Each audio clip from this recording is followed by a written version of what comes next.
All right, let's jump into recap. All right. I wish I took better notes last session. We kicked some ass. Oh, We okay. did kick some ass. Well, we started watching and then betting the fight as the tournament, started. Let's start with that. It started in earnest. We discovered that it's a round, or at least this portion is round robin, with some very enticing prizes for the top three. First round that we witnessed was between Liz's crew and the gang of misfits, misfit underdogs that each conveniently had their own proper names. And I'll take had assumed would take some sort of protagonist bonus, but Yeah. Nope. unfortunately for I'll take and for Toad, they ended up not making their money back on their bet. Mm-hmm. Chekhov's gun strikes again. Yeah. Can't bet against plot But armor. Rick and Val made out like bandits with that. One. Then we had our fight. It was against what was that team called? They didn't have a team name really, though, did they?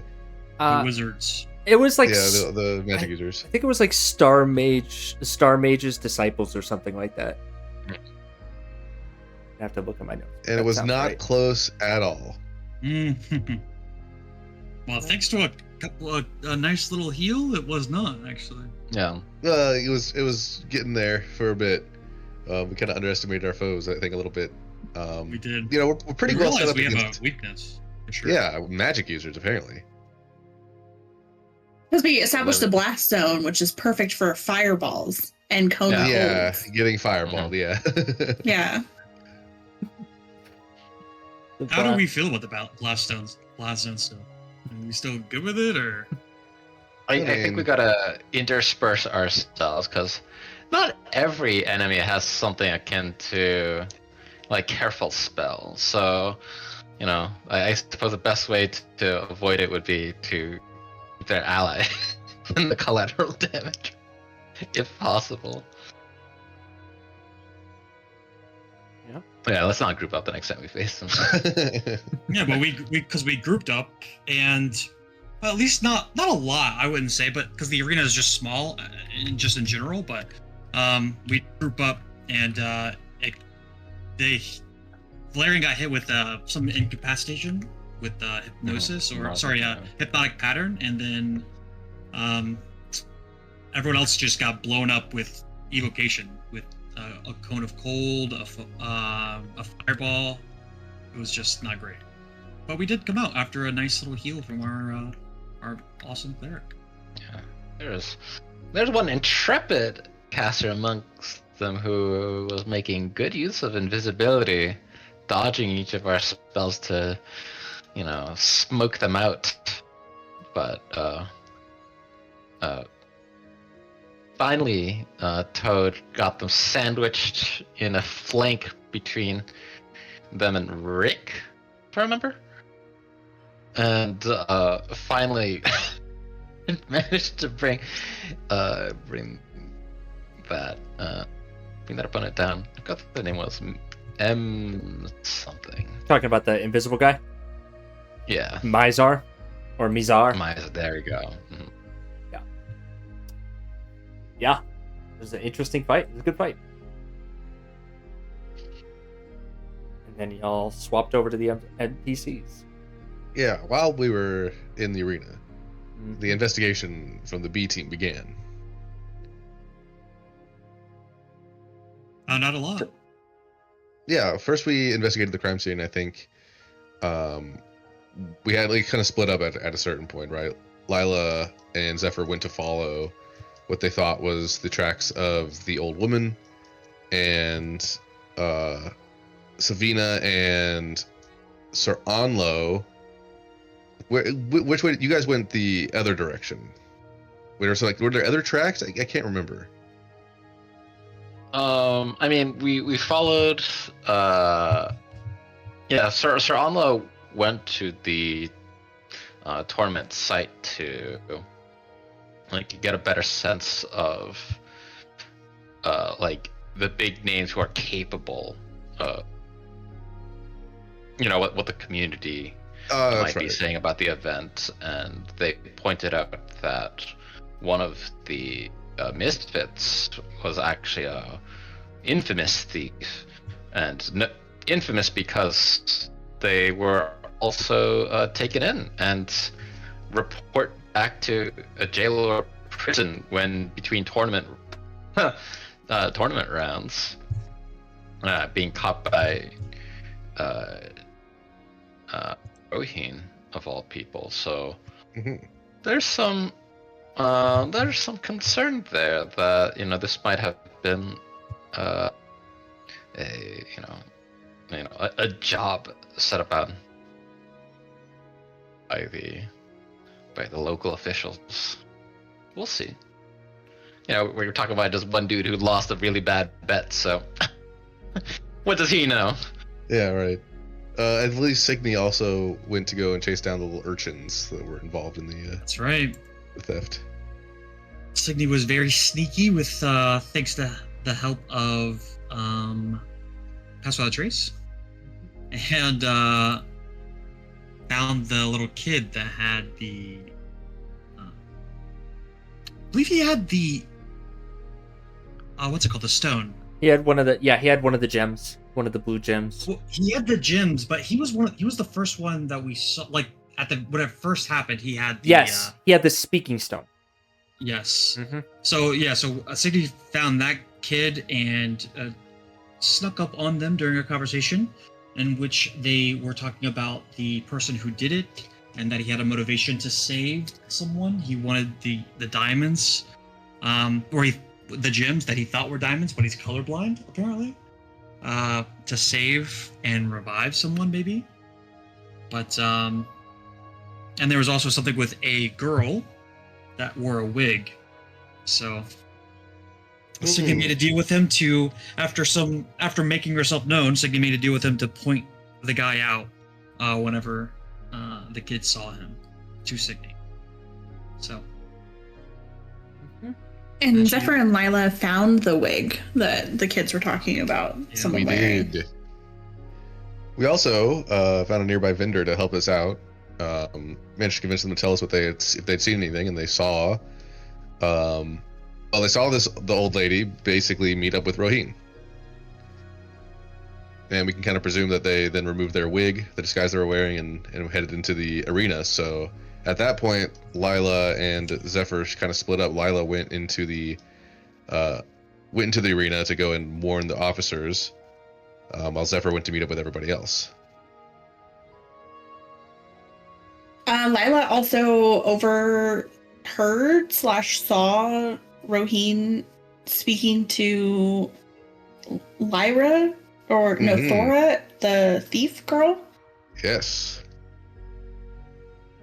Because it turns out Lila couldn't get in contact with the officers right away, since they were about to have their fight. So now Lila, I think, is hiding out in the locker room, waiting for the officers to get back from their fight, and then will then inform them of everything that she's learned. The other thing that we found is that Sabina examined the wig, which was not a very good wig, we found out. And it had yanked some hair out of whoever wore its head. Some like long, lightish brown hair.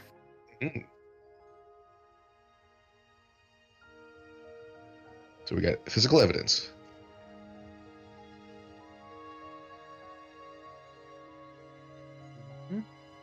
Good amount of investigating, good amount of fighting.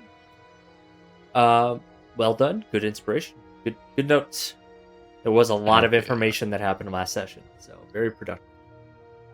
Everybody take your inspiration. Yeah. I can't. My character's not on screen. Oh, no. Well, just remember, we'll get there in just a second. Okay, gotcha. I can pull you to... I mean, if you go to the Dragonhawk screen, you can find your character on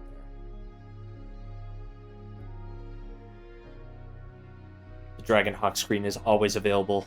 If you hit the drop-down menu, y'all should have that little arrow you can drop down to get to the normal things PCs always can access. Mhm. Okay.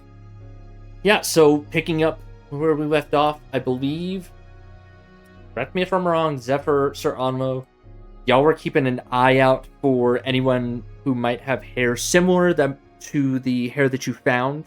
Anyone that might match the description of hair color and length. Savina, Yeah, we have that sample. Yeah, Savina and Signy went to watch the officers fight. If I recall that correctly. And then Lila is definitely waiting in the locker room to meet up with the others to discuss what y'all found, I'm assuming. Okay. Is there... Okay. During the course of the fight, coming as your group of investigators seeking to get to the root cause of what's going on with this theft and whether it's something larger or something petty, Zephyr and Sir Onmo are on the lookout of the crowd walking by in the marketplace in front of this arena of honor. I would like both Zephyr and Sir Onmo to make perception checks, please. Okay. And these are blind by default? Yeah. Yes, please. Are these sight-based perception checks? These are sight-based, yes. I know what you're Okay. asking. Yes.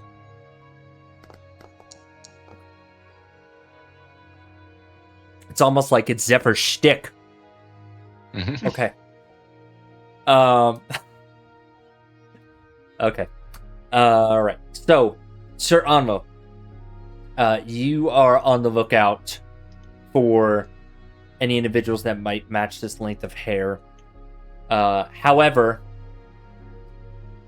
Sir Onmo's a pretty handsome guy, and everyone's in a good mood, and your onslaught of lookout capacity is being tested by multiple individuals coming up and talking to this interesting young fellow. As you seem to carry a station of nobility, or some sort of regalness to you, and your ever vigilant watch is distracted.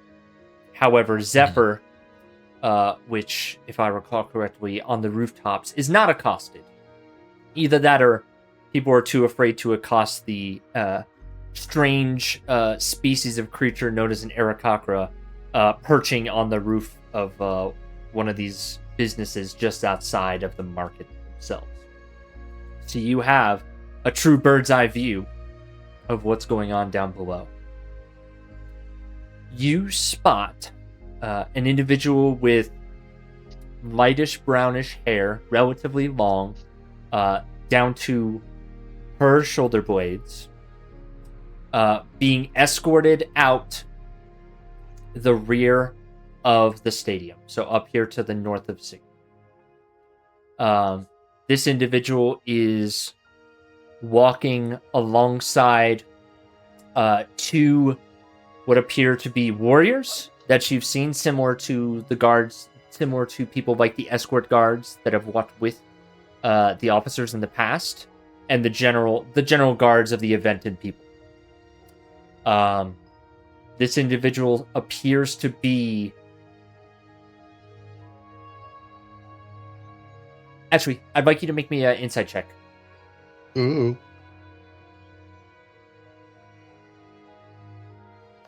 Okay. This individual appears to be not friendly with the two warriors that she is walking with. However, they seem to be attempting to be as professional as possible and seem to be almost guiding her across and down towards Sir Onlo towards the bridge. But this is the first person that you reasonably believe the hair matches the hair that was pulled out of the wig.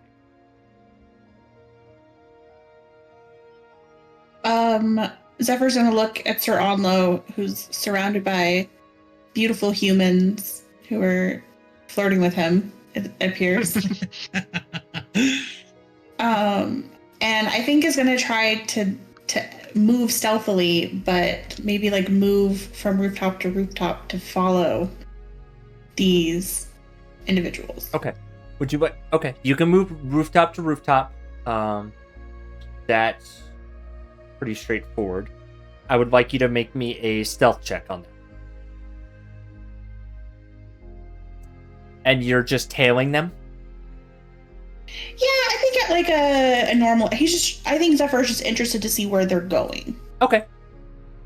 We've heard that potentially one of these people is a thief that like has to report back to jail. Is that what the situation is? Are they going somewhere else? Okay. So as you follow this group of 3 individuals, including this woman, they are walking across the bridge, and they take a curt detour, or they turn left along the ridge, and are walking their way up north here, and appear to be heading towards this building here. What kind of building does it look like? Like, can I suss out its purpose if I like perch on top of this building? Mm-hmm. You certainly can. There is a couple windows with bars on them, and you can see into that area, and it looks to be a small building that appears to accommodate a number of cells.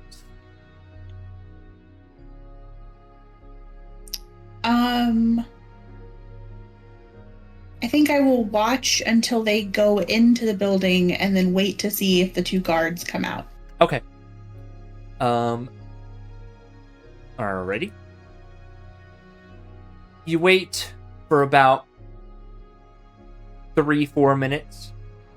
You catch the hair and the top of the head of the woman who is through the window. She is brought into one of the cells, and the cell is closed behind her.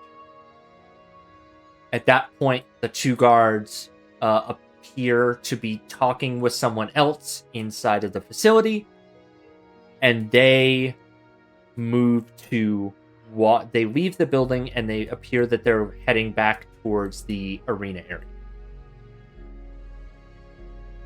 Okay, Zephyr will casually make his way back over towards Sir Anlo and just explain. So I saw someone who maybe matched the description of our thief, potentially, escorted to what appears to be some type of jail or something like that. I have a mind to go and talk to this person, but I don't know that I'm the right person. You, Sir Anlo, seem like you're doing quite well making friends with people. I've had wonderful, fragrance suggestions and requests for posing, for modeling as well. There's just something about having, the distinctive flair of Eberron in this, in this region. I think I'm representing the Dragonhawk quite well, don't you? Yes, I believe so. Yeah, better you than me, especially if there were children around with their sticky hands. No, yes, no, absolutely not. The fact that it's in 2 episodes means it's canon. It's canon now. Absolutely not. Do you know what it does to the fabric of my coat? It's impossible to remove without without ruining the dye. It gets into my feathers and I have to preen for hours. So you do understand. Yes. Ugh. I understand your complaints, 100%. Do you think they would let us talk to a prisoner? Of course. Perhaps we could convince Savina to accompany us to write a piece on Such an esteemed warrior? We're performing an investigation. There's an academic interest, and why not speak with why not speak with those in the society undergoing their own form of justice? Let's see. I don't think they should have any problem with it. This is all on the up and up. If we want to be more, if we want to pursue some other forms of skullduggery, let me know. I come well equipped for that as well. Sir Adlo, you surprised me. All right, let's. It's like hell. This is good energy. I think we're on a particularly hot streak today. Okay. Let's go talk to the prisoner. Okay. So you're heading to the jail, the two of you? Mm-hmm. Okay. Are you taking Savina with you or not? Savina's with Signy right now. Oh, okay. I mean, you can pop in to try to grab Savina if you wish, but I was about to move the camera to Lila at this point. So it's up to y'all, order of operations, how you want to do things. We can tell her about it later. Yeah, we'll fill her in. Okay. Mm-hmm. All right. At this point, the fight that your officers were in the middle of, which everybody could, Sir Anlo and Zephyr, you could even hear the fireballs detonating in this open roofed arena. It sounded pretty intense. They come to a lull, and there is a roar from the crowd. And as the roar from the crowd fades, Lila, your officers come in. So, what's the current updates that you have right now that you want to pass along? And we can do a blend of, you can dual hat this. Lila pops out and says, "Boo!" Okay. Lila would like to convey to the officers, so she doesn't actually, now there's actually significant differences between what Lila knows and what the rest of the investigation knows, which is interesting. Lila will tell them just what she knows, that she followed the tracks of the old woman down to the arena area in the marketplace. That she and Zephyr found the wig, and then talked to a nearby the person selling, what was it, boar meat, wasn't it, like boar skewers? Boar skewer vendor. Yeah, boar skewers. Yep. Same as Corvus. There we Corvus go. Wow, the vendor. that's really good note taking. Thank you. We talked to Corvus and our good friend Corvus, who we were very normal with. We were so normal. I should have made him a cabbage stand seller. We bought. I'm gonna tell them the important information that we did in fact try the boar skewers. They were good. But we also he let us know that he did see someone conversing with Roheen, who matched the description of this old lady that we were tailing. So it seems like Roheen is involved in this in some way. And the rest of the group is waiting outside of the arena right now. Okay. All right. Give me a second. I'm thinking. Let's. Well, let me ask real quick. Signy and Savina were observing. Were you wanting to do anything specific with Signy in this moment, or were you? I think Signy is just. Catching up with Savina. Just like small talk or whatever. But the most important thing is Signy is looking for the kid. Okay. To make eye contact with him to see if he points out who it is. Yeah. All right. Let's do that then. So, Signy would be on the lookout for the little boy in the arena to see if he is there and if he is able to point anyone out. So, roll me a perception check for Signy, please. And I'll say, Right. We'll add a +2 because Savina's trying to help, but she's not very good at it.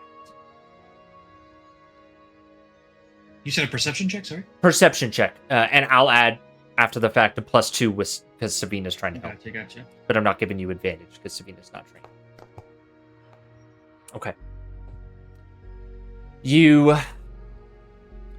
are trying to pay attention to the fight and look out for the little boy.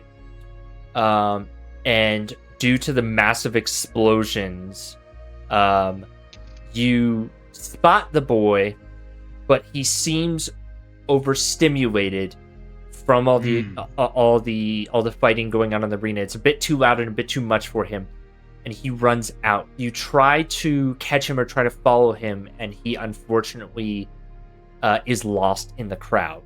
And you assume he has ran out of the arena, and you might know where to find him, but you don't think you would be able to find him in the arena currently. All good. Mm-hmm. Yeah, I think Signy will just after that, like, she knows where he is, knows kind of, like where to find him, but knowing that, I think we'll give her a little bit of permission to just chill and relax with Savina, catch up with Savina, but also just watch the officers of the Dragonhawk. Okay, all right, understood. And enjoy her time. Let's pan out and zoom back into Sir Onlo and Zephyr, who attempt to go visit the jail. Are you going as yourselves? What's the plan here? Just gonna try to sweet talk the jailer? Well, we're performing an official investigation with, we've been assured the cooperation of the local constabulary. I don't see why they would refuse us. Especially if we, lean on the weight of our of our association with leadership of Frost Hall Field. Okay. All right. So you enter into this, what appears to be a jail. There is a picture, a smaller jail where there's a constable's desk or some sort of, sheriff or law enforcement desk near the front. Small desk with some papers on it. However, there is 8 smaller jail cells, all just cast metal bars, vertical up and down, and they are all empty except for one individual, the female that Zephyr had described to you previously, is currently sitting and laying on her back on some sort of cot with a book in her. And the law enforcement, the warrior themselves, stands up and greets you all, says, "Stars light your path, individuals. I assume you to be members of the Dragonhawk?" Oh, right you are, sir. Welcome. Thank you. We are conducting an official investigation and would like the opportunity to speak with the individual of that jail cell there in connection to the robbery that took place earlier today. I've been informed by my leadership that any investigatory steps that you wish to take shall be granted as to the best of our ability. Miss Howlett there, I cannot force her to answer any questions. However, you are free to ask her any questions you deem fit. I would just ask that you be respectful and please do not enter into the cell of the individual for her safety and yours. And I will remain here in my post in order to loop any information that you may discover in your investigation into our investigation to ensure that we have all the details and facts. If that so pleases you, sir. I have no problem with, revealing, the talking points of our discussion. Could I ask, what crime was Ms. Howlett brought in here for most recently? Yes. Let me... And he goes and digs into his files. He opens up a dossier that is significantly thicker than most of the others there on the table. He's only got like 4 folders on the table, and so he reaches to the bottom one that's significantly larger. He says, let's see here. Miss Howlett is currently serving on a 2-year confinement with possibility of parole. Her last charges by Captain Cyrus in violation of the regulatory codes of the Symphony, paragraph 47, it looks to be grand theft is what she is charged with significantly. All other charges have run their course. They were running concurrent with her confinement. It looks like she has about 18 months left on her time. However, there is a cooperation agreement between her and the provisional government of Adventan folk on the planet of Javago, in which for additional time served off her confinement, she may volunteer to participate in shows of good fortune and events deemed necessary to Captain Cyrus and his brothers, and any potential expeditions where it's deemed she may be helpful. She looks like she has done one expedition, and she is currently being released for the Fights of Honor. When was this expedition? That does not appear. The details don't appear to be in here. You would have to ask. Raheem, sir. You would have to ask Chief Raheem. All right. It's like those are all the questions I have. What about you? Oh, what you steal? A voice in your head tells you. I was going to ask her about that. Oh, okay. That's fine. Oh yeah. What was the report? What was the total theft reported? The total Grand theft, apparently. Yes, grand theft is any theft of amounts of value 10,000 gold or higher, according to the statutory code. The specific amount of the items in question is not listed on the sheet. Not listed. It's typical for the confinement portfolios. These are not the full charges. Chief Roheen would have any of the specific facts of her trial that occurred. I think I heard rumor that it was something of significant value that was in the vaults of the captain's chambers here in Frosthall Field. But what that or those items were, I do not know, sadly.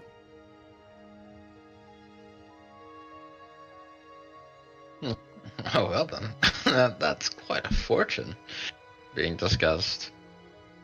Indeed. I wonder who the buyer would be. Well, in any case, any questions I have might be best reserved for Ms. Howlett. Understood, sir. Anything else? Question.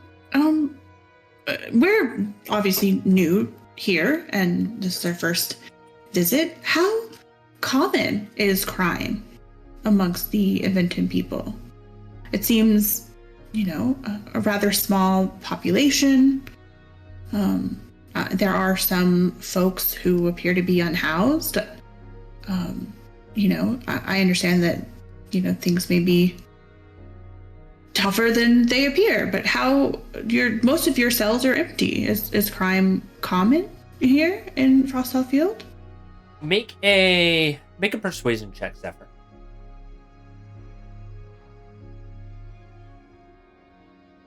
Blind, if you will. Yeah. Okay. The guard, whose title I will talk to you here. Guard whose title is Officer Lucero. Looks up at you, a little bit confused by who or what you are, but he doesn't seem to comment. You get the sense passively that they're a little confused by your race, doesn't seem to recognize it, but cordial enough. And he says, well, crime here is relatively low, as you can see. That Miss Howlett is the only one who is considered to be a frequenter of our holding cells here. It's typically petty crimes. We occasionally deal with the drunkards who have a bit too much to drink, but no, these holding cells were established many years ago as a precautionary measure, not necessarily as a measure out of significant requirement. Most severe crimes, if there is no sense of rehabilitation, such as murder, will often be exiled from the Aventon cities on Dravago as punishment. So the threat of that alone tends to keep the troubledoers out of any sort of serious deeds.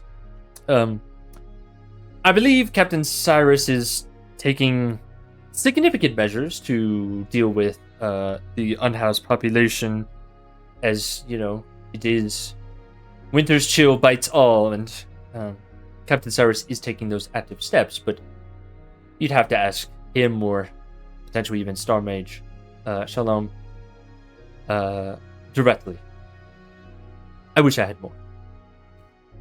No, that's perfectly fine.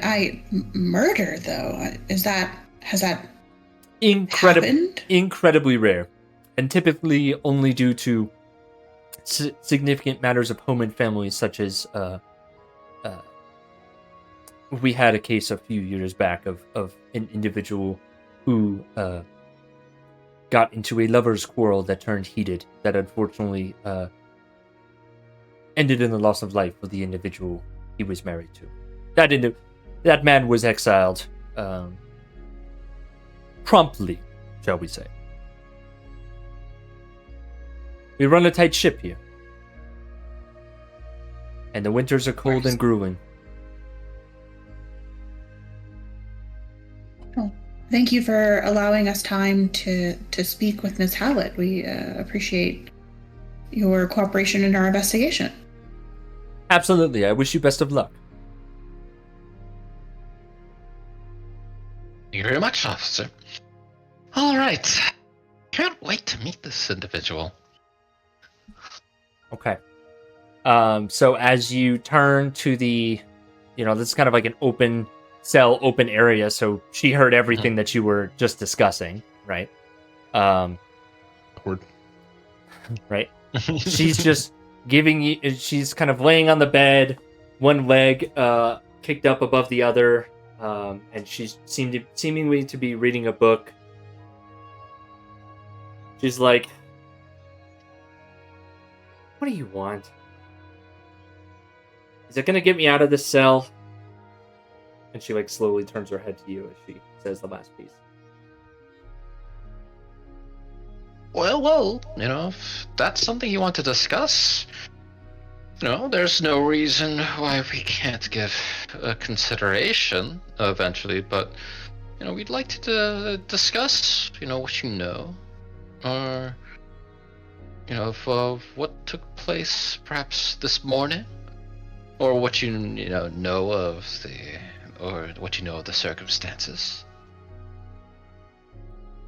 Oh, out of curiosity, do you have a sense of what kind of book they're reading? Would you like to try to see? Yeah, absolutely. Okay. I would also like to try to see. Okay. I think Sir Anzo wants to ask, but more specifically, he wants to try to get closer, presumably to do an examination, but also wants to figure out how difficult would it be for a reasonable a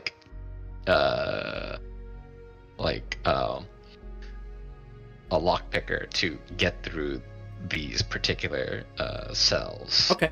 We can do let's do investigation for you, and then for Zephyr we can do a perception check. Okay. And investigation would be blind or public? Both of these blind, please. Okay.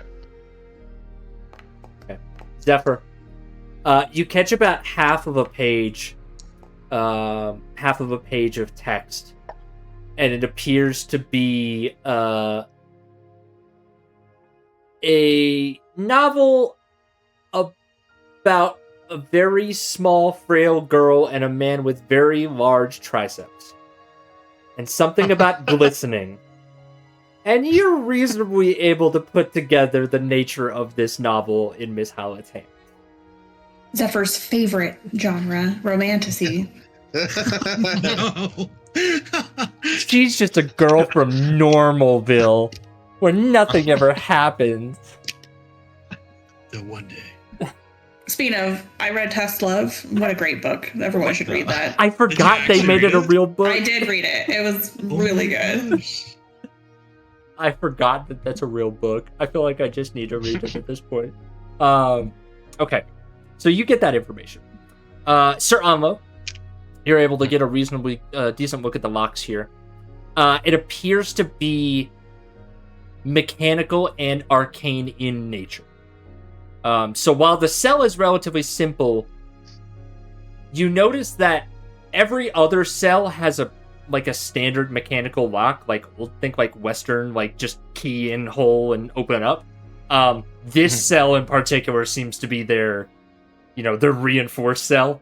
And it seems pretty significant.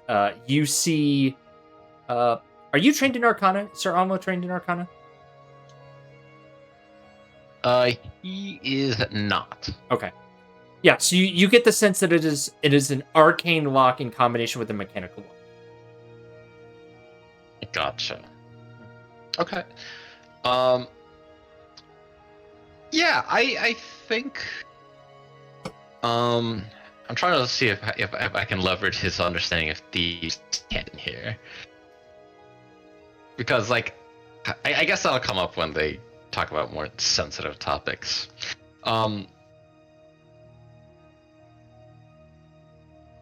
It's like I assume you've heard the brunt of our interest beforehand, but one thing I'd like to understand is some of your skills and reputation so far.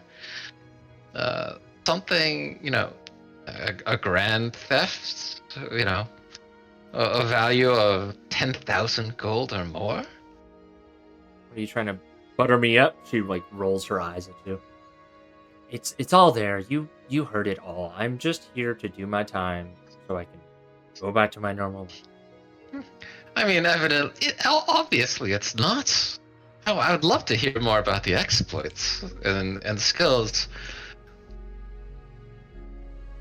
Look, she closes the book and sets it to the side and swings her legs over to lean off the bed, and she kind of leans forward and puts her elbows on her knees, and she looks up at you, says, I already feel like an animal in a circus in this cage. All right. I respect that you're trying to do the right by your people, but I don't answer to you. You don't know me. I don't know you. And I don't think I'm going to be able to help you with whatever you're looking for. So why don't you go back, enjoy the fight, watch me kick someone's ass if Barbados can get off his ass, and we can be friends later.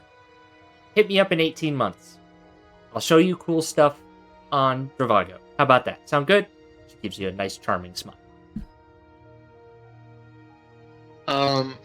Okay. I guess we want to get to brass tacks then. We need someone to play bad cop. Obviously they want to get yes, out. Ask the peace cleric to play bad cop.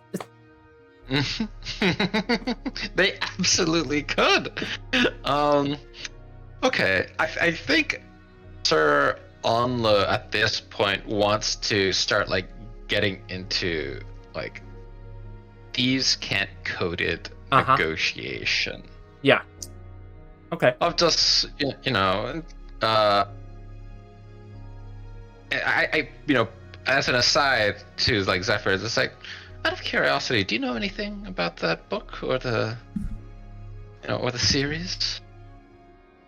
Can I make a history check to see if Zephyr has ever read this book before? Fuck it.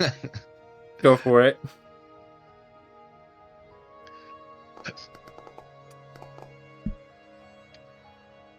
The themes, yes. This particular character's name is not a J name or a Z name. It's an A name. So it's not one you know. It's not one you know. You don't know the name of these characters. You don't recognize them. Never read the book in particular, but familiar with the details, the flow of the story. Does it come as a serial? Are there, was it a one-off? Like, was it a one-off novel? Or is there, any potential of, spoilers that we could leverage?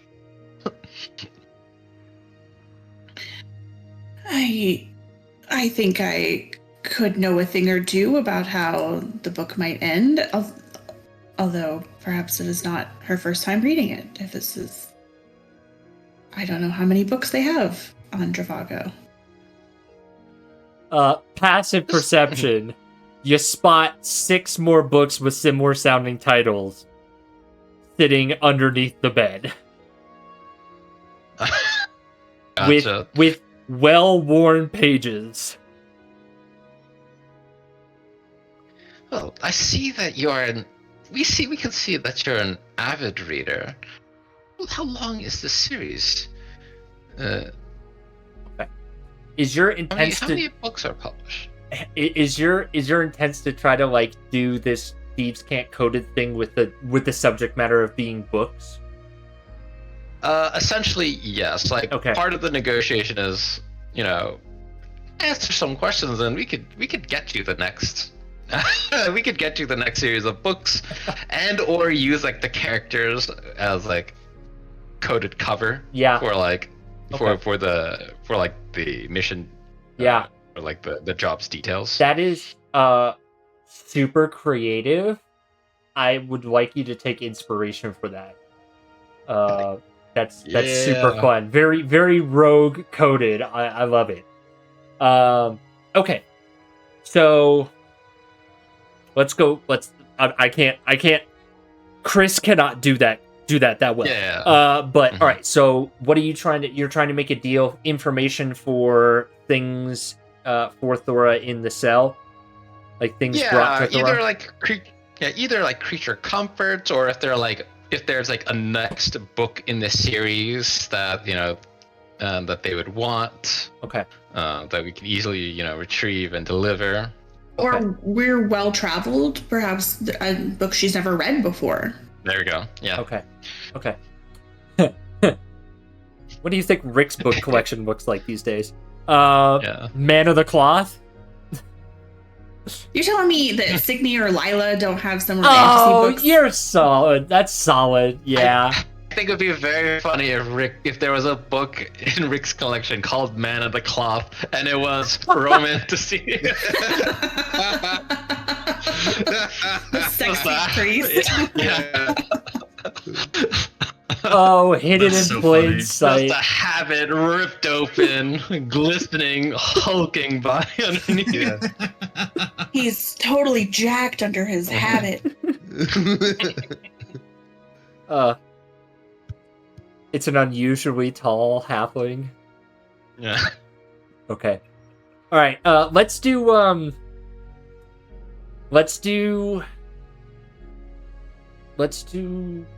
charisma check. Let's make this a persuasion. Right? I know you're speaking deceptively, but we'll make this persuasion. And Zephyr, you can help. So. Oh, awesome. Yeah. Here we go. To the or extent. private? I would like this to be Or private, blind. please. Yeah, Okay, GM blind. Yeah, blind GM blind. GM, advantage. Okay.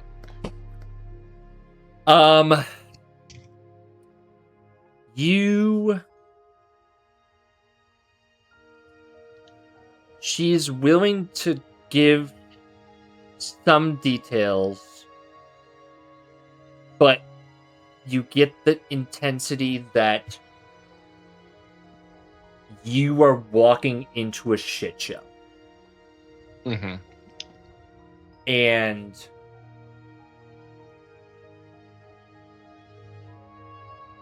she would probably burn agreements by helping you in any way, shape, or form. So you would have to make it worth her while a lot. Gotcha.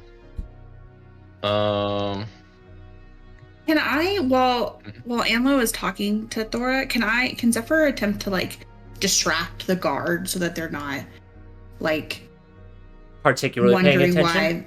Yeah, like wonder why they switched into another language or what they're talking about. Sure. Zephyr's just gonna go over and like just have like a haphazard conversation with this guy about, I don't know, like his favorite food. Okay. Let's do persuasion or deception, I guess. I think both of these could work in this situation, so Zephyr's call. Blind, though, please. We'll do persuasion. Zephyr's just trying to be friends. Yes. You can make that work. It could have secondary motives. Okay. You're reasonably confident you're able to distract Officer Lucero while Thora, Howlett, and Sir Almo are having this encoded kind of conversation using Smut books. I love D&D sometimes. It's so weird. All right. Okay. So, yes. And you, cool. Sir Anmo, are able to passively pick up that that's what Zephyr's doing. You're a man well known in noble circles, so this is a common tactic you recognize. So you're reasonably confident that even that you've got a second layer of protection for this conversation. Okay. Okay. It'll be.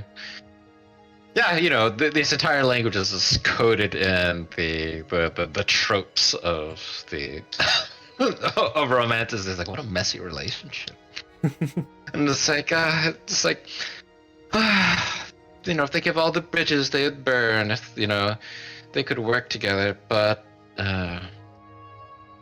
it's like, what would it finally take to get to a satisfying conclusion? Do you think that they've written themselves in a corner, or you know, maybe they end up with no one. Maybe they're completely free. Is that the only offer?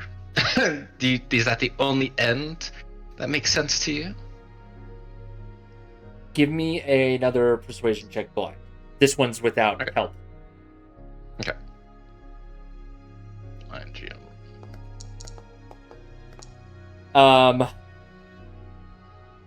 Thora pontificates on the character potentially being finally free,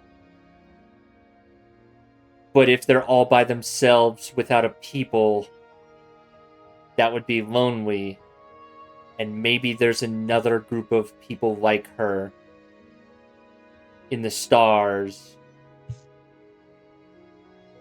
that share similar roots that the character might be happy with. You're able to interpret that she could... She might want to join, or join the Dragonhawk crew, or take... Either join the Dragon... You interpret it as either joining the Dragonhawk, or... taking her to the to other Aventon people.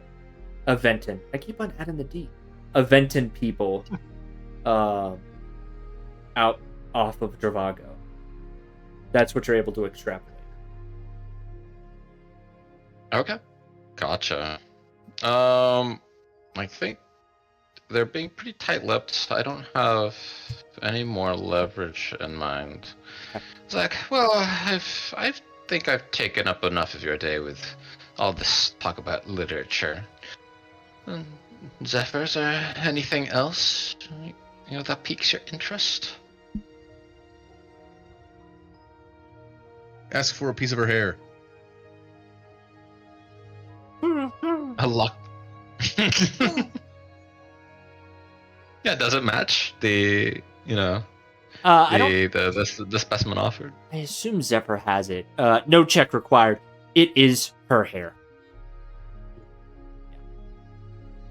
And in a passing blurb, Thora says something in Thieves' Cant as a parting shot that anyone who would basically getting to the bottom of this would mean that the people that were found out in powerful positions would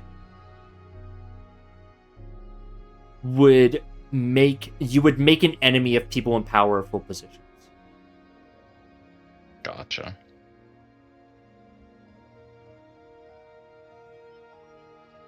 Okay.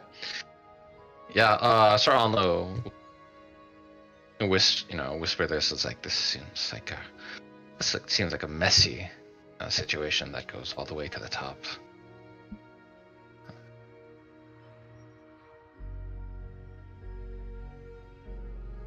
Any other questions for Thora or Officer Lucero in this scenario?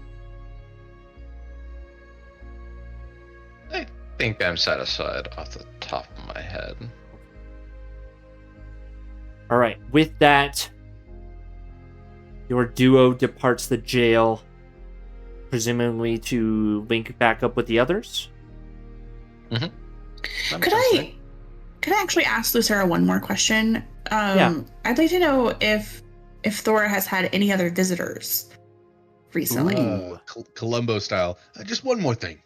Ooh. Yeah. Lucero will check the visitors logs. He will state that Thora's only visitors for her is Chief Rohim, and Thora has a no, that's it. It's just Chief Rohim. To occasionally discuss they typically discuss the last time he came in, it was to discuss the potential of her fighting in the arena. Because he was there for that, so he remembers that conversation.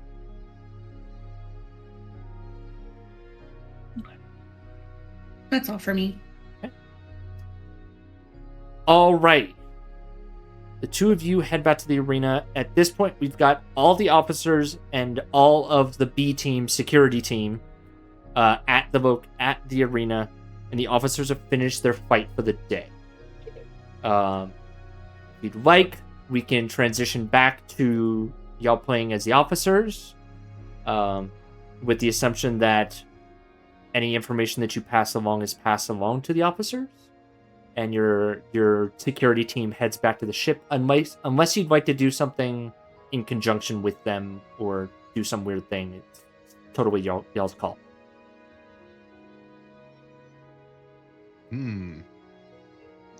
I guess the question is, do we have anybody we want to interact with in the arena before we go to the next day?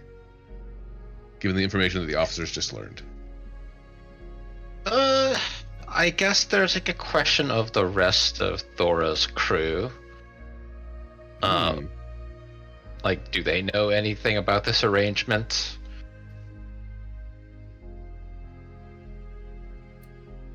So you want to try to go talk to their crew, the Misfits? Yeah, I'm trying to figure out if we want to do it as the as the officers or not. It's y'all's call. I think we could do it as the officers. Yeah, if you guys want to. Everyone going together? We're fellow competitors. That might be be easier. Okay. You want to send the security team back to the ship? Or release them on their own recognizance? I think letting them kind of roam if they please, I think it's fine. Especially since it might even be helpful to an extent if we are still trying to garner favor and like become, or they're trying to become known a little bit more so they can get more information. Okay. So kind of a casual, try to keep seeing what else you can find, Right. kind of thing. Maybe some of them could go to the jewelry store to, I don't know, see if anyone's like coming in to trade. The gem store. What was it called? It was Orion's Belt. Right. Oh yeah. Yeah, y'all can keep playing as the security team, and the officers can head back to the ship to recuperate for a little while. That's perfectly up to y'all. No, I'm fine to transition back to the officers. Okay. I just mean that, like, maybe if See they're what gonna they wander find out. around, Okay. Yeah. maybe they could also wander around the jewelry store. Gotcha. Okay. Yeah, we'll do that in the abstract, and when you link back up with them again at the end of the day, we'll do some rolls and we'll see what was able to be determined by the security team. Okay. All right. So we are back to the officers of the Dragonhawk. Toad, Rick, Altaic, and Valerian. As you just were celebrated in your little dicey there for a moment, but overall victorious fight against the Star Mage disciples. You are notified that your fight tomorrow, should you choose to continue to participate, is with the Misfits. And it starts again at first light in the morning, but they welcome you to they welcome you to take advantage of all the festivities going on at Frostall Field, and they loved your showing, and they hope to see you come back for tomorrow's fight, for tomorrow's show of honor. Do they have any recuperative services? Any rest and relaxation for the competitors? Awkwardly, no, because those are typically done in, like, the teams typically congregate and, like, Atlas and his folks go back to, like, their barracks area, and, like, other people, like, go back to their homes.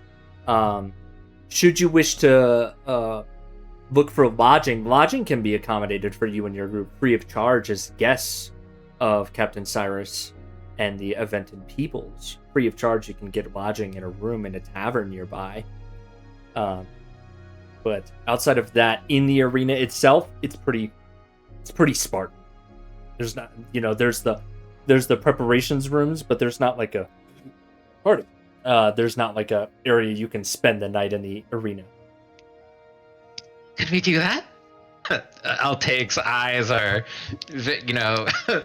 very eager. It's just like, I know we've spent some time at a tavern before, but we haven't stayed off the Dragonhawk proper in some time. Free of charge, even. I really miss Oak Blossom, though.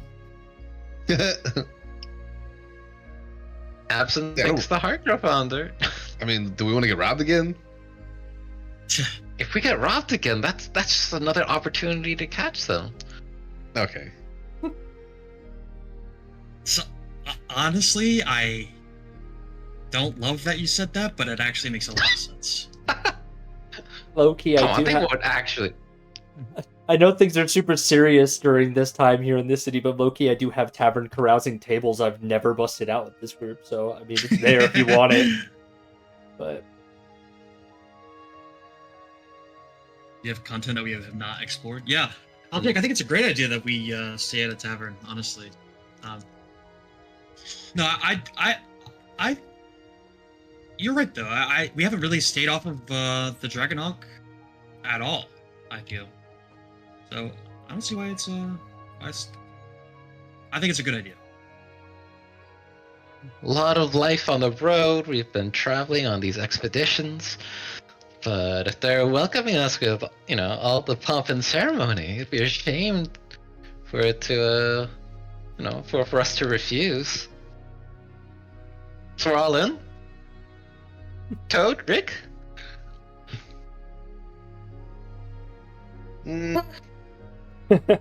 party poopers over here. They might have all sorts of recipes you haven't tried. Yeah, snow soup and boar skewers. Snow soup is just water. Wow. And you haven't even tried the boar skewers yet. That's true. Lila's They a could be delicious. Yeah, I'm worried I about the guess bag of holding. I'll say it. I'll just say it. I'm worried about the bag of holding. we could take that back to the ship. All right, fine. It could be nice to be amongst other people, and I trust the security team to keep the Dragonhawk safe, and we can stow anything important or expensive on the ship in a locked room. See? Perfect. All right, you convinced me. All right, I'm with it. Now, could it convince you for us to sleep outside instead? We could camp. There are so many trees around. Yeah, I'm getting lost. We could. Is there a nice grounds for us to, camp in? He'll ask whoever, the attendant. Yeah, the attendant will describe the quiet, calm forests on the outskirts of Frosthaw Field that you are more than welcome to explore. They're very peaceful. They're often used in meditative sojourns and walkabouts. There's a few trails into the forests that are deemed relatively safe so long as you stay close enough to Frosthaw Field. Are there anything like cabins out in those woods for us to, something ready and furnished, or would we be, or Toad, do you have some other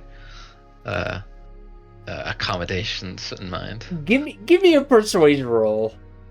Let's see. Perfect. Persuasion, blind GM. The attendant kind of looks around and kind of looks back. It's like, I'm not supposed to know about this, but I know someone who keeps track of Captain Cyrus's. He's got a small hut out there that he uses for moments when he needs to get away from everything. If that's something that you're interested in, I'm sure I can talk to my friend here. You should be here in the arena. I might be able to get you that location if should you wish to use it. It's rather secluded. Ooh.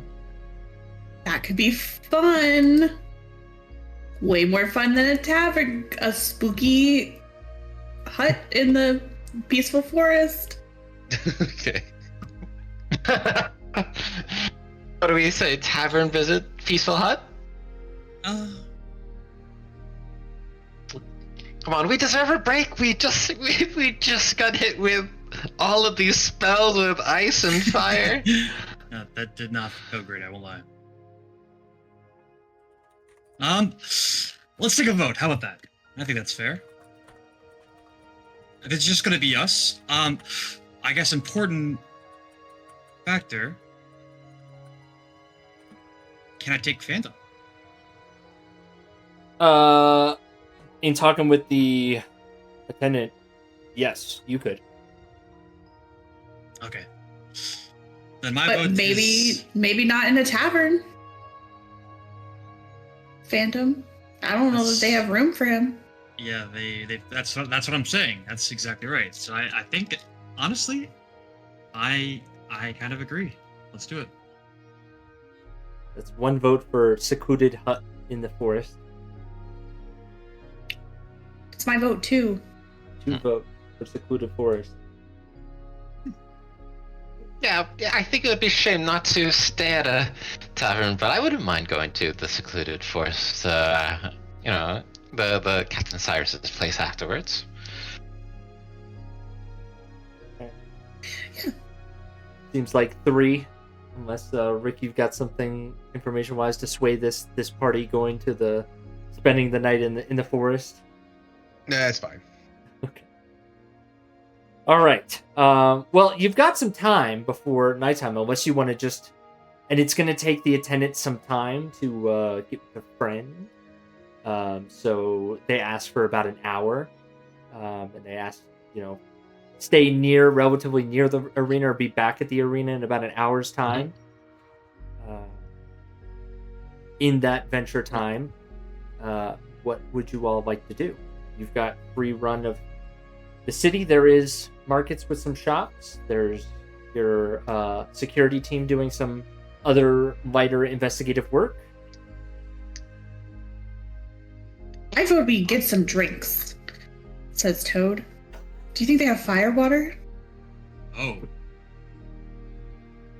There's a river through town. What if it was made of alcohol? Like, Yeah, probably not. could be cool. Maybe this is where the... Go ahead. Maybe this is where it all comes from. That river. And somehow it's transported, or maybe was transported by the Avinten. All the way back We'll to the see. Carlos Cements. We'll have to see. Crack open those those original founders casks. Let's go. Maybe we'll see some of the other teams there. All right. So, are y'all going to a tavern? Are y'all going to the market? Are you going to mess around in the river? What's going on? Let's see what here? the offerings are in the. Let's see what's going on. What the offerings are in the tavern. Okay. Well, there's a couple taverns that you could visit. So there's two main ones that seem to be relatively popular. One is the Warrior's Rest. The vibe that you get from that one is commonplace of what you would expect of... I wouldn't say it's a rough and tumble. I would say it's more lively, maybe a little bit more boisterous. You see a lot of drinking games happening at the Warrior's Rest. Competitions of strength. But everyone seems to be in good spirits. There's a noticeable lack of, bar fights here. Everyone seems like they're in good spirits and relatively well behaved at the Warrior's Rest. And then there's another tavern labeled the Observatory, which seems more calmer and primarily focused on a lot of tables, and a lot of patrons seem to be intelligent-minded folks playing games of chance. There's even some small dealers' tables at this tavern. So those seem to be the two taverns of note that are particularly lively here in Frosthollow Field. There's the Warrior's Rest with drinking and shows of strength, and the Observatory, which is games of chance. Well, I like the sound of the Warrior's Rest. Maybe we'll see some of our other competitors there. Get an early peek, or get some even more intel on who we'll be facing next. Could be good. That's my vote. The Warrior's Rest. Drinking games. I think we could win those. I mean, you don't get drunk, right? So it's kind of cheating, isn't it? I do get a little drunk. I'm just very good at being not drunk. Mm. I remember when we It's put just Toad a in the distinction. river. Yes. That's more like they got soaked through, though. This might be a. Yeah. I'm not. Have you ever imbibed at the drunkenness? I mostly just... Rick, you remember when I turned into a centipede and swam through? Yeah, but again, that's more like you were soaking. You were soaking in it. I don't really. I guess I could wild shape and then drink that way. That could be fun. That could be more fun than trying to eat. Yeah, I mean, it's less messy. Hopefully less puking. Well, I guess we'll see. Okay. All right. so to the Warriors Rest with this group then? Sure. Okay. I would ask for a 10-minute break. Come back at 41. That sounds good. That works for y'all? Easy Okay. enough. Pause the start the recording. Okay. All right. So you are looking for a little bit of entertainment. Maybe get to know some more of the locals here. Maybe get some more information about your theft, or maybe just to get to know these people of the evented people of Frost Southfield a little bit more during these holiday festivities. Do we know who we're up against next tomorrow? Misfits, I believe, right? Correct. So Atlas is going to be day 3. I see. Yeah. Oh. Okay. Where's the where's Atlas's friend? What's his name? The Bane of Beasts. The Bane, Bane of of Beasts. Bob. Yeah, where's Bob? Where's- I have to figure out if Bane of Beasts is their given name, or what Yeah. what title, when they earned that title. Well, if you'd like, you can ask Atlas himself, because as you enter into this lively tavern known as the Warriors Rest, you spot Atlas and a few other recognizable folks enjoying a drink. You see Atlas and some of the militant warriors, some of the patrolling guardsmen, and some of the kind of the townsfolk protectorate here. In addition, you see a couple of the misfits in the corner of the tavern, Altair and Barbados. So these two groups had previously fought. They don't seem to be hostile towards each other, but they're also not particularly friendly or chatting between tables. There's a few other groups around. And it looks like Atlas is currently arm wrestling with one of his fellow warriors, and some of you probably overhear some talks about getting together for some challenges of honor of holding their liquor. Ooh. But that's what you walk into as you enter into the Warriors Rest. Rick would like to talk to the Bartender? the bartender. Yes. Okay. Yeah, the bartender introduces herself. She's a lively young woman who goes by the name Starla. She welcomes you all, travelers, visitors. May the stars light your path. What can I get for you? Well, let me ask you: Did you catch any of the fights today? I did. It was quite impressive. You held your own against Star Mage disciples. Nasty What group can I they say? are. I feel like celebrating. I'm going to order a round for the whole bar. Wow. Well then. All right. Okay. Attention, everyone. Yeah. Drinks are on Rick of the Dragon Hawk. And you hear a... "Ah!" It's at that point Atlas notices you all have arrived, and he gets up and he comes up to you, and he's in jovial spirits. He says, "Friend, you've done us a great honor. I thank you." Mm-hmm. And he'll Yeah, I saw you fight. You did a great job out there. Yes. My men proved themselves honorable. I hope to show to these good people of Frost Southfield that me and mine are ready to take on the responsibilities of the next generation. So, but you as well. You handled those fireballs expertly, Yeah. I must say. Yep. Yeah, We just caught a lot each and every one of them. Yep, exactly. Had a nice little fireball lunch. It was something else. Heck yeah. Some of the patrons are coming up to get their free drinks and are thanking you. You and your group. Rick, that'll cost you about 150 gold. Oh, damn. All right. Yeah, I'll do it. Okay. Woo! Wow. You had to do it during a festival. Right. On a normal night, I imagine you could have just covered it in your bed. Right. All right. I fixed my gold. I took out 150. Okay, thank you. Yeah, I'm not monitoring your all's gold. It's honor system. Mhm. Okay. Yeah, Atlas is just chopping it up. He was impressed with your fights. So, Alice, what's your plans for the fight tomorrow? You'll be facing the Star Mages, right? Yeah. It should be, yes. You are fighting Altair and the the gaggle of misfits tomorrow, so I presume. Keep an eye out. They will... Very much looking forward to it.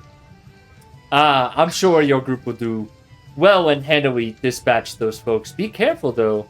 They probably have more tricks that they did not show on us. We managed to cut off their flanking maneuvers quite adeptly. I'm very proud of Joanne over there, and he raises his drink to one of his warrior compatriots for getting the lick on Barbados in such fashion. But I'll tell you, it's just make sure they don't get behind you. It'll be rough. But no, I have full faith and confidence in my men, and the Bane of Beasts he's a true fighter in the arena. If only his skills translated to the expeditions, I would take him in a heartbeat. But alas. Yeah, interesting. Well, what? He's just a cage fighter. Doesn't want to go out on the expeditions. What's his deal? If you don't mind me asking. Yes, the Bane of Beast is an individual he pretends to be mysterious and all, but he's a rather humble fellow. But he has for all his name implies, he has a relatively large fear of some of the more wintry creatures that roam the outskirts of Dravago here. So he decided to prove his strength in the arena, and he regularly puts on performances for folks to observe. He's quite popular here, so he is always interested in these honorable tournaments where he can show his strength against beasts that do not keep him up at night, if you will. But no, he's a good man. Yeah. I'm interested. I mean, you're up against a bunch of mages. You guys got any magic users in your team? Didn't really see anything in that last fight. No, we don't. But as you know, we are masters of our blades. So we fully expect our martial prowess to outshine the arcane capacities of the Star Mage's disciples. We fear them not. Okay. I'd be interested. Well, we'll keep an eye out. Do you know if you're going to be going before us, or what's going to happen? Do you know the schedule yet? That remains to be seen. No, okay. My brothers might know, but they won't tell me at this point, now that I'm in the tournament. Yeah, makes sense. Starla will politely ask what your group would like to drink, if anything.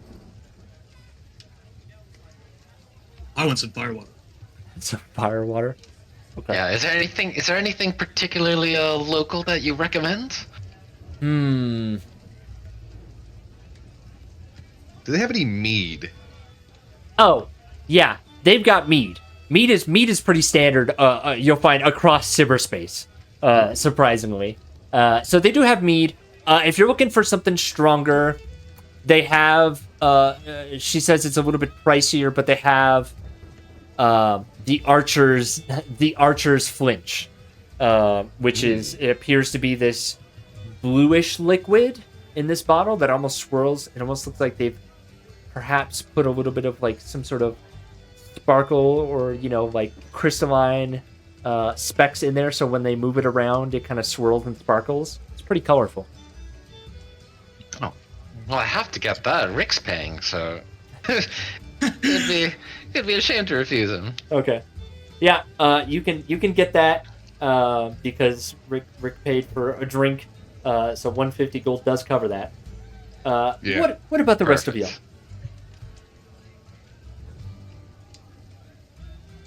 I'll take some Archer's Flinch. All right, Val. Archer's Flinch sounds great. Yeah, if that's what Toad's drinking, I'll drink.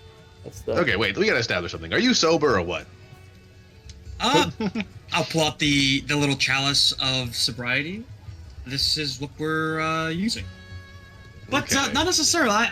You know what? Maybe I'll Where's your coin? I'll get a little comfortable. I think Valerian will kind of sit down. It's not that I am necessarily sober, but I recognize that I drink maybe too much whenever I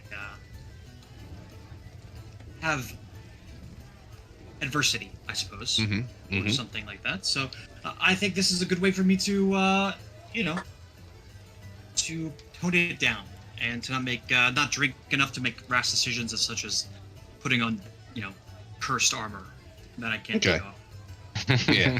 I did say we were going to work in that adversity system. I would have prompted you here, but we're all good. So I'll mark that as a higher priority thing to address. Apologies for that. All good. Okay. Well, once we get all of our drinks, here's a toast to good decisions. Not putting on cursed armor tonight. Feels like a lifetime ago. It really does. You still have that armor, do you not? I do, sitting in my room. Mm-hmm. Ominously overlooking you as you sleep. Looks like a sleep paralysis demon. Yeah. Okay. All right. Val goes back to their room. What's that? I was just thinking, Val goes back to his room, drunk. Look at this perfectly good set of armor. What's it doing here? The bad adversity die roll is Val puts it on for the night and tromps around thinking he's a badass. Yeah. Okay.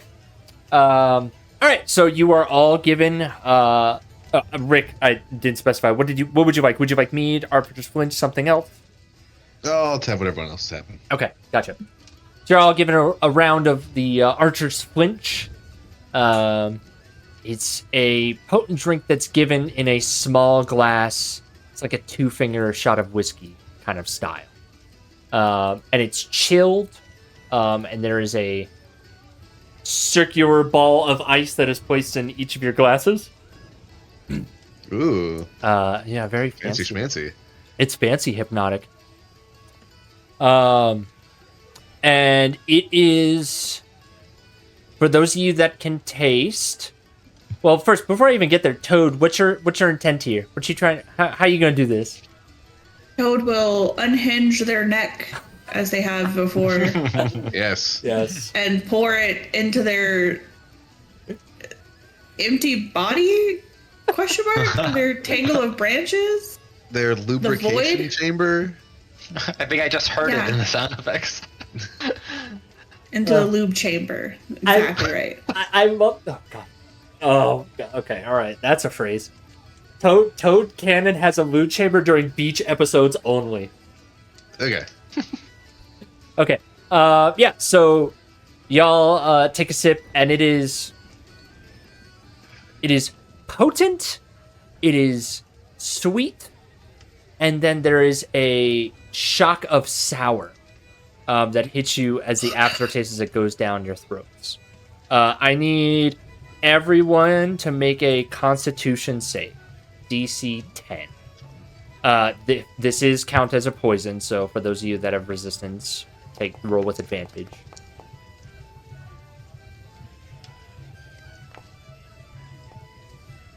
And then waiting on Rick. Yeah. 1 sec. Boom. Well. All right, so you're all able to stomach it. It's a DC 10, so it's still it's still a strong drink.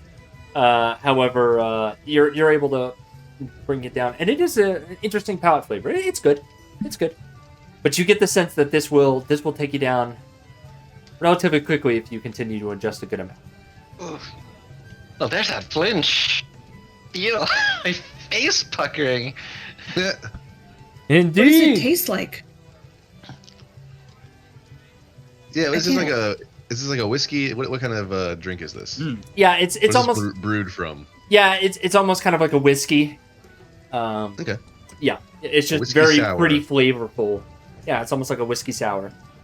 So, yeah. So Atlas is impressed. He says, "You all seem to be able to handle the flinch fairly well. Would you care for some light sport competition to see how well you hold up in more casual of competitions, if you will?" Yeah, What do you think, Toad? Do you think you can handle them? I think I can, and Toad will wild shape into a cat. And just be like, I can take them. in the standard voice. I love it. Our champion Toad. Just a cat It's a cat. perched up on the bar. I love it. And for reference, it tastes like woodsy, maybe a little bit like a sweet swamp. Ultimately, is struggling with all these new sensations. Oh, it tastes like it tastes as sharp as like drinking from a frozen forest spring. How about that? The terroir. It's kind of got a little bit of a sandalwood, sawdust, leather, cat piss. Okay. Can we None of those just things sound good. Why are you describing it that way? Yes, currants. Yes. Indeed. Gotcha. Are you one of those types that get gifted like whiskey sampling products out of those like Amazon for men sections? Why is that always the thing? Like, what is the obsession? Like, oh, gifts for men. It's always whiskey related. Like, thanks. Yeah, yeah. Thanks. Yeah, alcoholism. That's my. Thanks. Cool. All right. Okay, you guys. All of y'all can play. So it's just I'll go ahead and I'll post the rules to our basic. I'll put it in D&D downtime. That feels more appropriate here. Cool.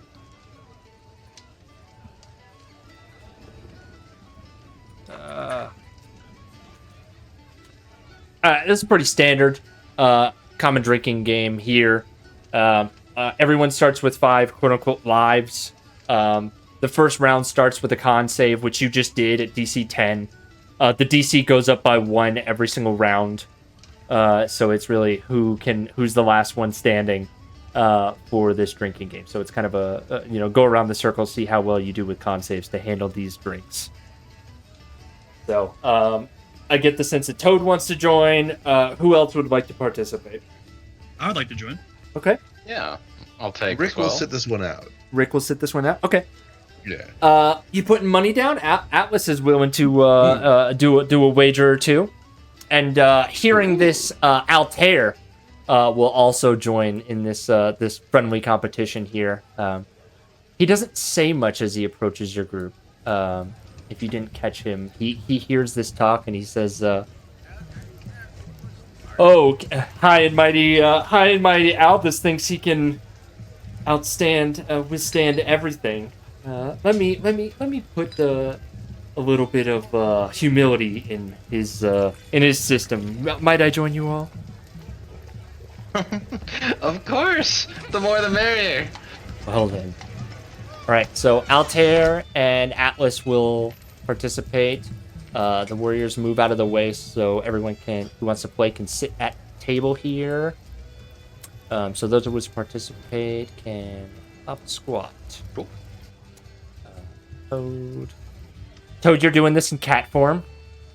Yes. Okay, so what's the con stat of a cat? That's such a great question. Do I have cat? I do. +0. Hey, it's not a negative. It's not a negative. That's very true. Okay. And I still get advantage because I'm still. You made of the same do stuff. technically still get advantage. Okay. All right. So let me pull my notepad to match bets. It's basically a winner takes all pool. So Altair and Atlas will put up about how much it costs to buy a round of drinks at the bar. So they'll put up 100 gold each. So the pot is 300 right now. Oh. I can't match that. Could I guess I'll ask for an advance. Is that okay, Captain? If you want to advance, of course. Okay, so I'll put in the 20 I have now, and then and IO 2 for the remaining 130. The But IOU we're good for 130. it. Okay. Mhm. Alright, so pot's 450 at you. How much, Toad and Val? I'll put down. Val made some money from betting on the fight, so Val put down 50. Put down 50? 50 gold. Okay, alright, so that brings the pot up to 500. And Toad. I'll put down 150. Okay, Oh, alright, so that makes it 650 as the pot.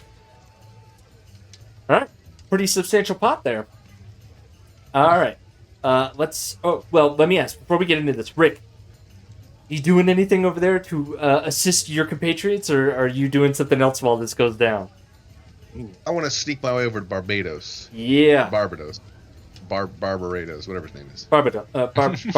Yeah, Barbados is. Barbados. Yeah. Is there a wall there? No, there's no No. wall. It's like a weird thing. Okay.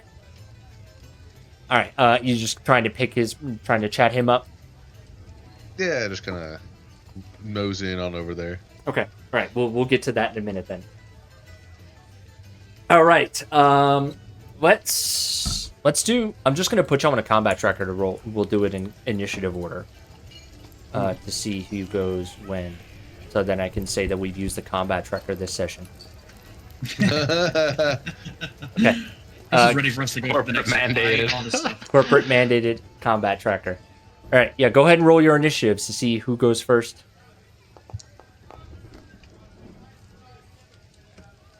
Wow, Val. Wee. Yikes. Oh boy. Nothing but winners here. Okay. All right, so you all have 5 lives.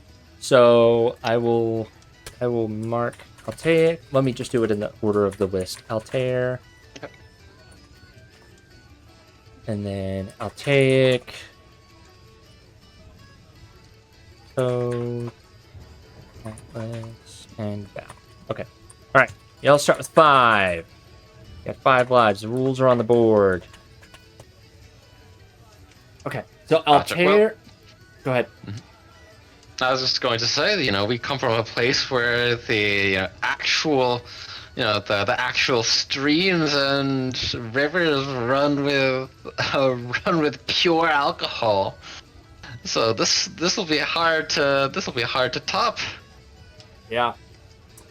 We'll see how this goes. So, a quick adjustment since everyone here has had at least a drink. We're going to start at DC 11 and then creep up from there.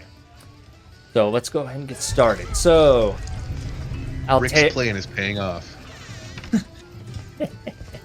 Okay.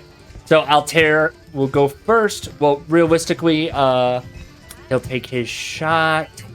Let's roll his con save. All right. So, Altair takes his shot. And that doesn't pop up. Altair takes his shot, and I did say the DC is 11, and he makes a kind of a stern face and is trying to suppress it, but you can tell that was a little bit stronger than he expected on this first hit. So looks like Altair's already starting on a back foot. So let's go to Altaic. It's your turn for a shot of the flinch. The rule this game is called Don't Flinch. But hold on. Okay. Before you roll, Arthur's gonna come and say goodnight real quick. Give me a second. Okay.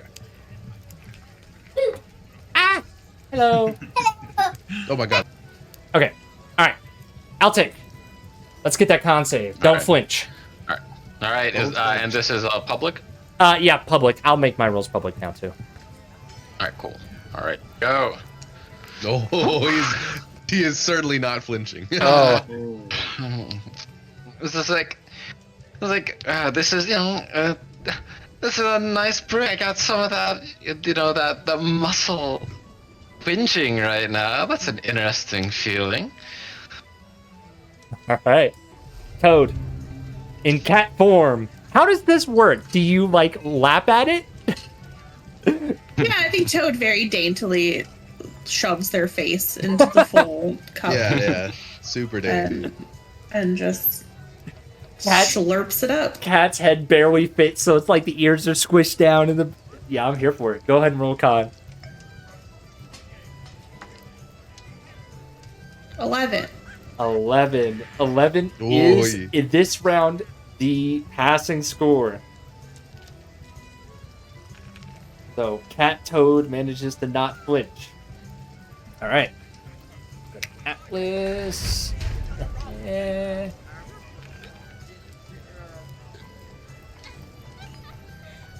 Saves. Okay. Alright. Atlas pounds down his drink. Says, "This is good. We must not flinch in the eyes of adversity." And he looks at you, Vorid. It's like building himself up a little bit. Okay. So, just a quick question. Uh-huh. Not that I even am going to do it, but what are they pouring the shot then, I guess? Are you trying to do a tankard swap? I might try. Sorry, I was moving on my. I might try to use the chalice of sobriety. You know. It's all currently in glass, like glass tumblers. So they wouldn't recognize what's happening, but your party mates would. Okay, I think at first, yeah, especially because they're still in it too, so I'm not gonna cheat my own party members. Yeah, I'll take the shot. Solid. And, yeah. Okay. No issues there. All right. Next round, DC is 12. Altair will roll his con save. Oh my god, this thing's a lightweight. He kind of is. So he takes another shot. He's like, nothing. That's nothing. That's nothing. That's nothing. Are you okay? Absolutely. All right, go ahead. Rick is gonna get a Yes. little close to Barbados and be like, "Hey, is he always like that? Is he really that much of a lightweight?" Altair is competitive when it comes to. They have it. I see. But to answer your question, Well, they're roommates. yes. Do I want to roll advantage for this? You know what? No, it's a life. Yeah. Okay, maybe. You know what? That hit a cut. That cone of cold really got me in the worst spot. All right, you're at 4 out of 5. Yeah, Barbados is like, yeah, they have beef, and Altair is competitive with anything with Atlas, but he's fully expecting to have to carry Altair out of here. Yeah, I've been there. Not they were roommates. All right, Toad. Yeah. Oh, I would like. Would I like to use a? Would I like? We have a deadly combat tomorrow, but Nah, I'll just. Okay. Doug gets a little drunk, a little sloshed. You're now at 4 lives, quote unquote. All right, for the Atlas, let's do the hero. That's a 13. Success. He seems like he's in it for the long haul. Val, how about you? Ooh. I was like, kind of like repositioning his body a little bit to try to help him out. And it's not working. It's not working. oh my god. That's a Almost everyone is natural feeling one. that flinch. Ooh, yeah, you definitely feeling that Lynch. Natural one. Everybody but Atlas. Crit failed. Nah, I'm gonna keep it at just a standard failure. So you're at 4 out of 5. All right, top of the round standings. Atlas is the only one with 5 lives left. Everybody else is missing 1, and in Altair's case, 2. See how well he does. All right, DC is 13. Altair is finally able to, third time's the charm. He's able to do it while There we holding a go. stoic face and stares down at Atlas challengingly. Find. Oof. Definitely feeling some of that heat. All right. Okay, Oh my goodness! Rolling up. wait, for wait. That's a fail. Another failure. All All right. Over to Toad, DC 13. Easy. Watch this. Oh, yeah. Yeah, there you go. Daintily shoves their face in there. I love it. All right. Blorps it up. Atlas. Atlas finally has a little bit of a flinch on him. All right. Yeah, that's right. That's one. He tries to stare down Altair and withers under Altair's piercing gaze. Val. Oh, yeah. Val's not feeling great. But then he kind of gets my within God. 20. In all things, there is balance. Yeah. Getting the full spectrum here. Okay. All right. Top of the round. DC 14. Altair. See how well he does. Wow. Success. Okay. Staring. Val did it unflinchingly. Altair will slam his next drink down and say, "You won't last, cat." This seems like just a drinking game between the two of them. All right. Oh, that was to Val. That was to Val. Yeah. Okay, I gotcha. You're trying to get them included, you know. No, absolutely. There you go. We're looking for a There third. Yeah. We saw you Okay. from across the bar. We liked your vibes. Okay, Toad. We like your vibes and your giant glowing sword. It's two. The one that's It's two sparkling natural energy. ones, by the way. Oh my. Wow. Ooh. All right. Yeah. 1 in 400. You're That's rolling insane. at advantage. All right.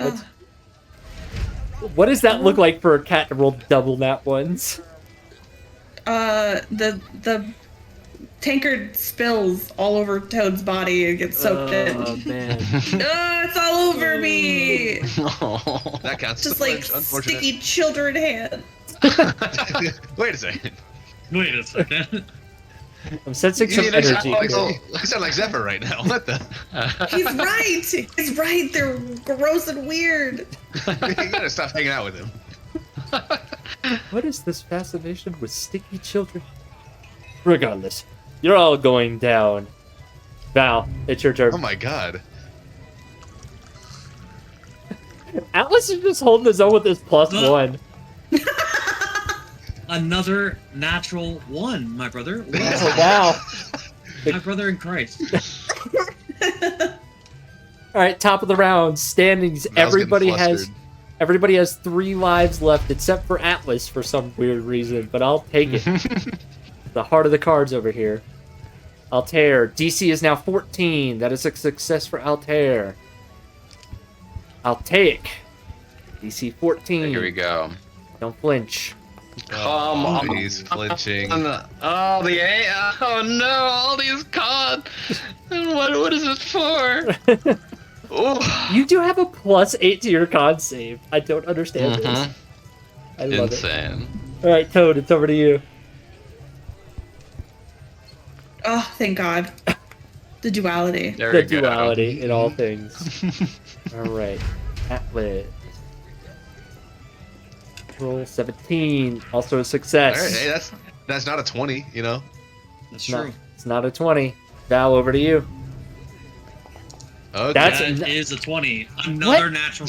Are you kidding me? What is happening? Beautiful. Okay, there's some setting. I feel like I'm being punked. All right. In last place is I'll take with 2 lives left. Atlas is at the top with 4 lives left, and everybody else has 3. Let's do Altair. Alrighty. There we go. Intimidated by Valerian's piercing gaze back, Altair flinches.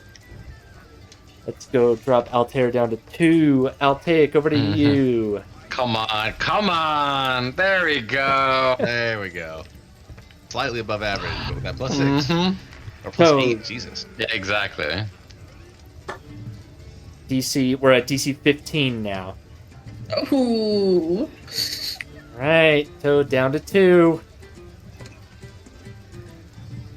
Alrighty, Atlas. 15. Had to There we happen go. eventually. Had to happen Yes. eventually.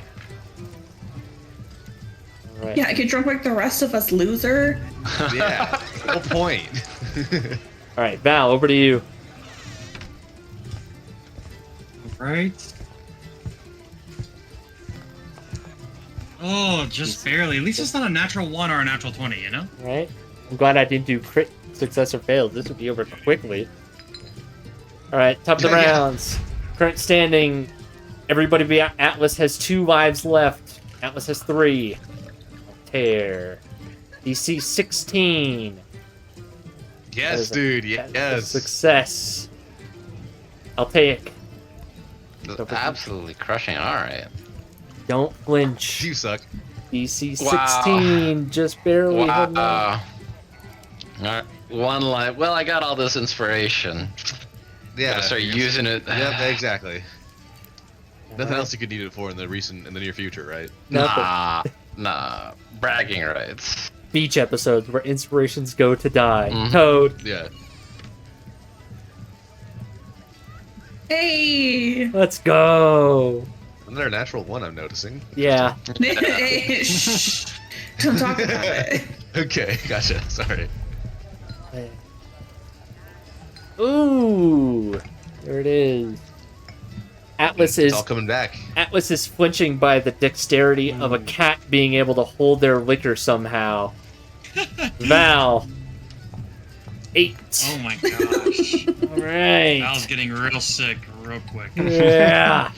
Top of the round. Current standings. Altair, Toad, and Atlas. With 2 lives left. Altair and Val. Y'all both got 1 life left. I'm absolutely getting there. insane. With the Altair. +8 con, you're doing the worst. Yeah. Insane. Oh my god. That's DC, 6 con, so it's DC like- is 17. Altair is now down to 1 life. He's flinching.